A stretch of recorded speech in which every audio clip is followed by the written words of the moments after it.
আসসালামু আলাইকুম এভরিওয়ান, কেমন আছেন সবাই? আশা করি আল্লাহ তাআলার অশেষ রহমতে সবাই খুব ভালো আছেন। আলহামদুলিল্লাহ, আমিও ভালো আছি। স্বর্ণাজ কিচেনে সবাইকে আরও একবার ওয়েলকাম করছি নতুন একটি রেসিপি দেখার জন্য। আজকে শেয়ার করব চিকেন রোলের সহজ রেসিপি। আশা করি আজকের এই রেসিপিটিও আপনাদের কাছে ভালো লাগবে। চলুন তাহলে রেসিপি দেখে নিই। প্রথমেই এখানে আমি মুরগির মাংসটাকে ম্যারিনেট করে নেব। এখানে আমি একটা মুরগির বুকের মাংসগুলো ছোট ছোট করে কেটে নিয়েছি।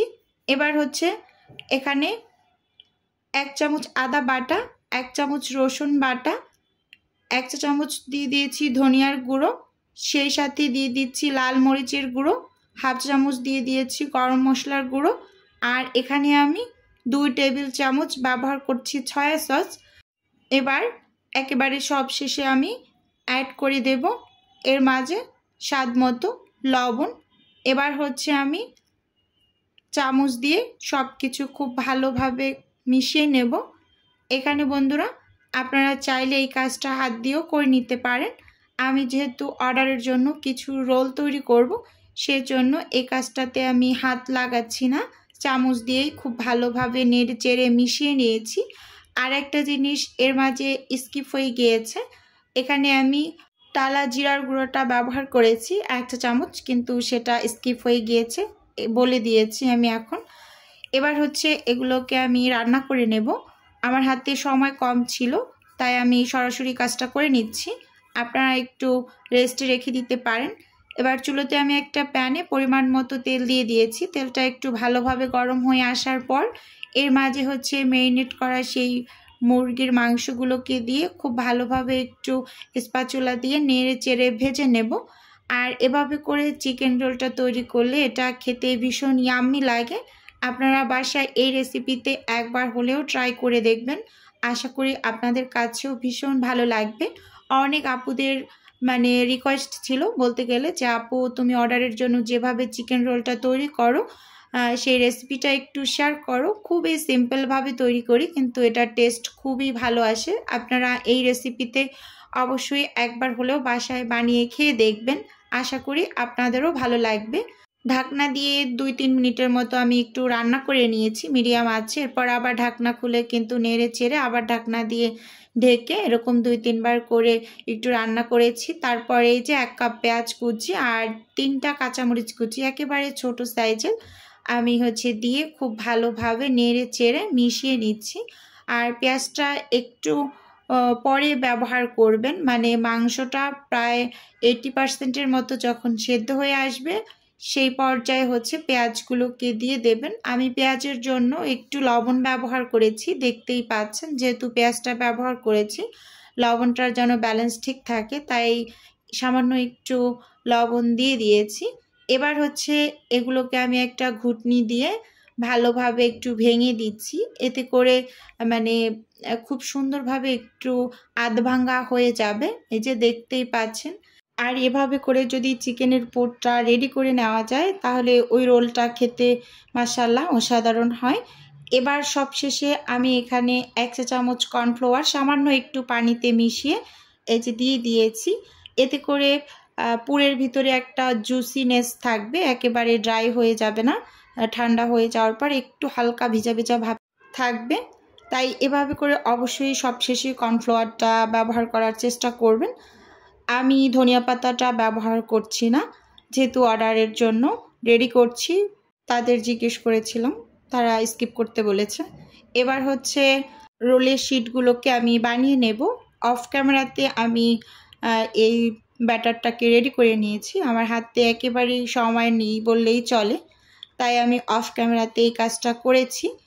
আর তারপর হচ্ছে এই শিটগুলোকে আমি এক এক করে বানিয়ে নিচ্ছি। বারবার করে যদি আমি ক্যামেরাটা অন করে কাজ করি তাহলে কাজ করতে অনেক বেশি দেরি হয়ে যায়, তাই অফ ক্যামেরাতে এই কাজগুলোকে একটু সেরে নিয়েছি। মোটামুটি পর্যায়ে বেশ অনেকগুলো কাজ একটু পেন্ডিং আছে, হাতে সময় খুব কম, তাই কিছু কিছু কাজ অফ ক্যামেরাতেই করে নিচ্ছি। এই যে এভাবে করে সব শিটগুলোকে বানিয়ে আমি এই যে নিয়ে এসেছি, দেখতেই পাচ্ছেন। এখন রোলগুলোকে বানিয়ে নেব, সেজন্য একটা আঠা তৈরি করে নিচ্ছি। এখানে 4 টেবিল চামচ ময়দা নিয়েছি, সামান্য একটু পানি দিয়ে ময়দাটাকে ভালোভাবে এরকম করে গুলিয়ে নিচ্ছি। একটা পেস্ট তৈরি করে নিয়েছি, এই যে দেখতেই পাচ্ছেন খুব ভালোভাবে কিন্তু চামচ দিয়ে আমি রেডি করে নিয়েছি। আর এপাশে যে আমি ব্যাটারটা রেডি করেছিলাম, কিছুটা ব্যাটার রেখেছি, এর ভিতরে চুবিয়ে আমি ব্রেড গামে গড়িয়ে নেব রোলগুলো। এবার হচ্ছে রোলগুলোকে আমি বানিয়ে নিচ্ছি।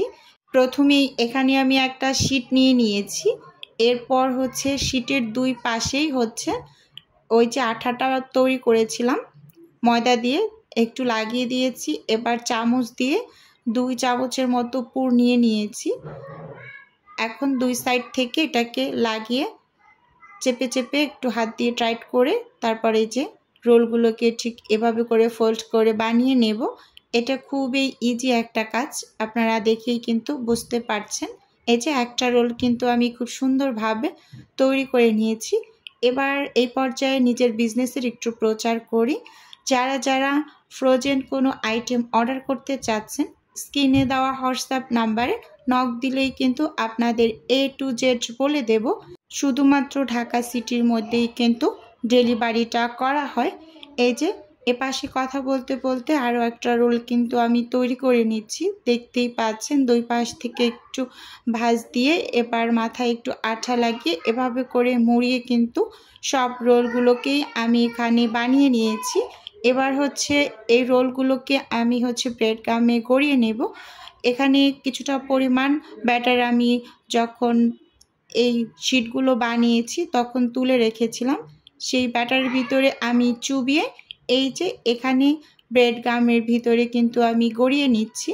আর এই ব্রেড গামগুলো কিন্তু আমার হাতেই তৈরি করা, আমি বেশি করে তৈরি করে ডিপ ফ্রিজে সংরক্ষণ করি। যখন আমার কাজ করা লাগে তার ঠিক 10 মিনিট আগে আমি বের করে তারপর কিন্তু এই যে কাজ করে নিই। এক এক করে কিন্তু এভাবে করে সব রোলগুলোকেই আমি ব্রেড গামের ভিতরে গড়িয়ে নিয়েছি।